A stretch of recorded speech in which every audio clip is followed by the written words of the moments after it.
Welcome everyone to the course. So this year we will explore the essence of the Vajrayana. So the essence of Vajrayana teaching is what we call based on pure perception, or sometimes what we call taking fruition as path. So the meaning is,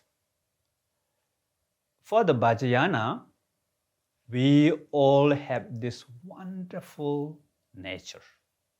So all of you have sometimes what we call basic innate goodness, the true nature, the enlightened nature, and the fancy term, sometimes what we call Buddha nature, Dharmakaya. So traditionally, there's so many beautiful names. That basically, you're a Buddha by nature right now, right here. But the problem is, it's not manifest for us. So what manifests for us is we are lost. We are what we call in samsara, that we all appear to living in our own bubble, like cocoon. So with this, what we call impure body, impure mind, and the perception of this impure environment. So what is the meaning of impure? It doesn't mean impure meaning like clean, hygiene, shining or not shining, or expensive like diamond, golden, something like rainbow and a lot of light is pure, and like garbage, all this pollution, impure, not like that. So pure and impure meaning perceiving as solid, real, biases, boundary, limitation, sectarian.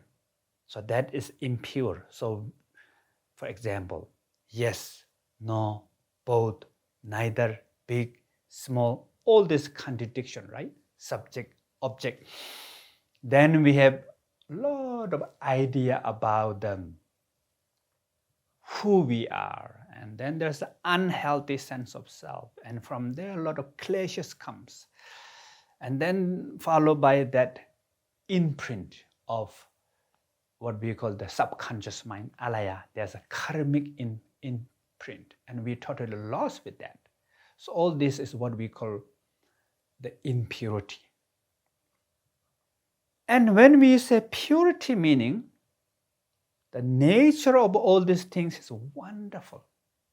So let's say if you put the light, the candle light, in the dark room, then you bring one glass, cover the glass with the wonderful image like flowers, rainbows, and fruit, and all this beautiful image. And then if you cover that, what happened? Your room will be full of flowers, rainbows, fruit, all this beautiful image. Then you bring another layers of glass that have scary image with spider, maybe crocodiles, the scary animals, maybe tiger, lions, all this ready to eat you. Poisonous snakes. If you cover that, then what happened? Your room, you will see the image of full of scary image. So when we say loss, meaning these scary images appear as real, like spider, huge, deadly spider image. Actually, that spider image comes from the light. If you recognize, it's just light. But if you not recognize, it is a real spider. So what we call samsara, meaning we are not recognizing our true nature, then everything is solid. If we recognize our true nature, then everything is luminosity, empty luminosity, not real, yet appear. So That is what we call pure perception, seeing everything as manifestation of empty luminous nature. And that means you are Buddha right now, right here. And we are not recognized that. And that's the view, what we call our principle, the belief, the entire practice of Vajrayana based on that pure perception. Then what is the practice? Actual practice. Actual practice is what we call taking fruition as path. So, for example, there's apple here. So the apple is the fruit, right? Fruition from the seed, fully grown apple here. And let's say if I cover the apple with a cloth, apple is there, fully there, but it's obscure. You don't see it. So then what we have to do is just take out the cover. Then you will see that enlightened qualities within yourself. So the fruit is already there. So we don't need to grow new fruit. But only thing is we need to take out the cloth. So the cloth is what we call obscuration. So the practice of the Vajrayana, the style, is taking fruition as a path, meaning you are Buddha right now, right here. And integrate that with the practice. So normally practice is the being, what we call meditation. And we need to practice awareness, mindfulness, loving kindness, compassion, wisdom, all these things.